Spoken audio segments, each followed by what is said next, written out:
इस लेक्चर में हम फिल्म मेकिंग और वीडियो एडिटिंग के एवोल्यूशन के बारे में बात करेंगे। फिल्म मेकिंग का जब स्टार्ट हुआ तो उसके लिए सबसे इम्पोर्टेंट चीज़ थी उस वक्त कैमरा। थॉमस एडिसन एक ऐसा नाम है जो कि आप लोगों ने अक्सर सुना होगा। उनकी सबसे बड़ी इन्वेंशन जो मानी जाती है वो कि लाइट बल्ब है। और फिल्म के लिए या फिर सिनेमा के लिए जो कैमरे की इन्वेंशन भी उन्हीं को उसका क्रेडिट जाता है। इसके साथ साथ हमारे पास लुई ली प्रिंस एक फ्रेंच इनोवेटर थे। इन्होंने भी सिनेमा के लिए कैमरा इजाद किया। ये मैं आपको बताता चलूं कि इससे पहले कैमरा ऑलरेडी बन चुका था, लेकिन वो स्टिल फोटोग्राफ के लिए इस्तेमाल हुआ या फिर और किसी पर्पस के लिए इस्तेमाल हुआ।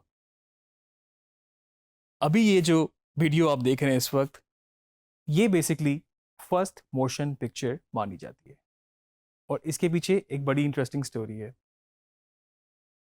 इसमें बेसिकली दो लोगों की शर्त लगी थी कि जब घोड़ा दौड़ रहा होता है तो एक साहब का कहना यह था कि इसकी चारों टांगे एक वक्त ऐसा आता है कि हवा में होती हैं, और जो दूसरे साहब थे उनका कहना यह था कि नहीं, ऐसा नहीं होता, किसी ना किसी पॉइंट पे हमेशा उसकी एक टांग ज़मीन पे लगी होती है।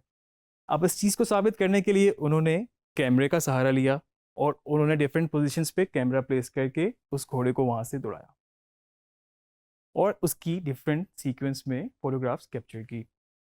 उस फोटोग्राफ्स को देखते हुए एक नई चीज़ सामने आई और वो ये वीडियो है, क्योंकि वो सारी इमेज जो थी वो मोशन में थी और वो एक सीक्वेंस की सूरत में आपको नजर आ रही है इस वक्त। तो वो एक मोशन पिक्चर बन के सामने आई। बहरहाल उनमें से वो जो साहब कह रहे थे कि चारों टांगे हवा में होती हैं, वो शायद जीत भी गए और इस पिक्चर के थ्रू पता भी चला कि वो एक स्टेज ऐसी आती है, एक वक्त ऐसा आता है कि घोड़े की भागते हुए चारों टांगे एक वक्त पे हवा में होती हैं। फिल्म मेकिंग का आगाज वहीं से हुआ। उसके बाद बहुत सारी फिल्में बनना शुरू हुई, सिनेमा का कल्चर कुछ शुरू हुआ। सबसे बड़ा नाम इस वक्त ल्यूमियर ब्रदर्स का भी आता है इसमें, और इन्होंने बेसिकली सिनेमा कल्चर को फ़रोग दिया और जिसमें लोग पैसे देकर फिल्म देखा करते थे। इनिशियली साउंड भी नहीं होता था, साउंड के बगैर पिक्चर्स होती थी, सीक्वेंस इस तरह से होते थे, सीन बाय सीन होती थी। और कई दफ़ा उसके बाद ये शुरू हुआ कि लाइव ऑर्केस्ट्रा बज रहा होता था। ये भी डिबेट थी कि डायलॉग की क्या ज़रूरत है, डायलॉग क्यों चाहिए, ये तो सिर्फ पिक्चर होनी चाहिए। तो बहुत सारी चीज़ें उस दौर में चलती रही, लेकिन वक्त के साथ साथ वो इनोवेशन के साथ चीज़ें चेंज होती गई। लुमियर ब्रदर्स ने सिनेमाटोग्राफ के नाम से एक ऐसी मशीन भी बनाई जो कि एक साथ तीन काम करती थी, जो कि प्रोजेक्टर भी था, जो कि कैमरा भी था और साथ में फिल्म का प्रिंट भी था। इसके बाद अगर हम बात करें पोस्ट प्रोडक्शन की या वीडियो एडिटिंग की, तो उस पे भी वक्त के साथ साथ इनोवेशन आती गई। जब फिल्म कर लिया जाता मटेरियल तो वो एडिटिंग के लिए भेजा जाता। और अक्सर आपने देखा होगा, जिस तरह अगर मैं आपको बहुत ज़्यादा, अगर हम बैकग्राउंड में ना जाए, मैं आपसे सिर्फ चार्ली चैपलिन की मूवीज़ की ही बात करूं, अगर आपको याद हो ब्लैक एंड वाइट दौर में, तो वो पूरा सीक्वेंस एक साथ एक ही टेक में शूट होता था और उसके बाद फिर वही कैमरा कहीं और प्लेस होता था और वो दूसरी एक्टिविटी, दूसरा सीक्वेंस या दूसरा सीन आप उसको कह लें, वो शूट किया जाता था। और फिर उसका एक इन पॉइंट आउट पॉइंट जोड़ के, जिसको हम फिल्म स्प्लाइसिंग बोलते हैं, सेलुलाइट की फिल्म पे वो शूट होती थी और उसको उसी तरह फिजिकली देख के काट के उसको जोड़ दिया जाता था।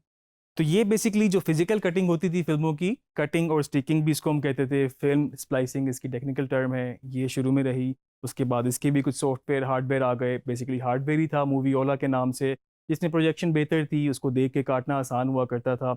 और उसके बाद फिर आप मज़ीद जाते रहें तो फिर linear editing, non linear editing, live editing वगैरह ये चीज़ें आती गई। एडिटिंग में बहुत बड़ा नाम D.W. ग्रिफिथ। इन्होंने एडिटिंग में बिल्कुल एक कह लें रेवोल्यूशन लेकर आए और उस वक्त इन्होंने cutting on action, jump cut या फिर डिफरेंट वेरिएशंस के शॉट को साथ में मर्ज करना, इन्होंने उस चीज़ को शुरू किया। उस वक्त के दौर में ज़्यादातर एडिटर्स फीमेल हुआ करती थी, क्योंकि ये काम बहुत बारीकी वाला था। और जिस तरह के एक औरतों में होता है कि एक थोड़ा सा ज़रा डिटेल्ड वर्क, या इसको इस तरह से कंसिडर किया जाता था जिस तरह से औरतें डिटेल में सिलाई कढ़ाई वगैरह करती हैं, तो इसलिए ज़्यादातर औरतों को हायर किया गया, उनको सिखाया गया और उनसे फिर एडिटिंग कराई जाती थी। D.W. ग्रिफिथ के बाद जब उन्होंने देखा कि इतनी एडिटिंग में पॉसिबिलिटीज़ हैं, फिल्म मेकिंग की, कैमरे की ग्रामर इस्टेब्लिश होना शुरू हुई। इसके बारे में मज़ीद डिटेल में बात करेंगे अपने नेक्स्ट लेक्चर में।